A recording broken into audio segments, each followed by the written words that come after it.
Con el objetivo de evitar bloqueos en vías primarias de la Ciudad de México por manifestaciones sociales, el gobierno capitalino presentó el nuevo protocolo de actuación ante bloqueos.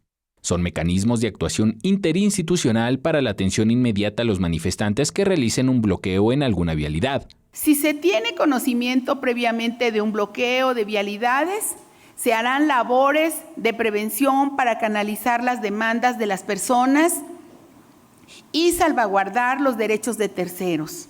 En este proceso se establecerá vínculo con organizaciones especializadas en la salvaguarda del derecho a la protesta social. En este marco de actuación frente a bloqueos, se privilegia el diálogo, la defensa de los derechos humanos, así como la libre expresión, por lo que en ningún momento se reprimirá la protesta social en la Ciudad de México, destacó la jefa de gobierno Claudia Sheinbaum. No toleraremos bajo ninguna circunstancia el abuso policial.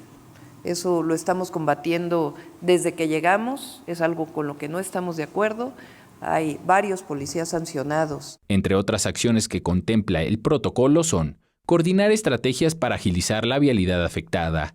Comunicación Social del gobierno capitalino establecerá información oportuna para los habitantes a fin de que establezcan diferentes opciones de movilidad. Habrá personal de la Policía Capitalina y de la Secretaría de Gobierno en todo momento para dialogar y negociar con los manifestantes.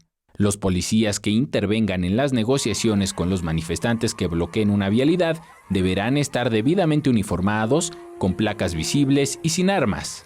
Será el lunes 11 de noviembre cuando el mecanismo sea publicado en la Gaceta Oficial de la Ciudad de México y entre en vigor el día siguiente. En la cámara Javier Cordero para 21 Noticias, Enrique Muñiz.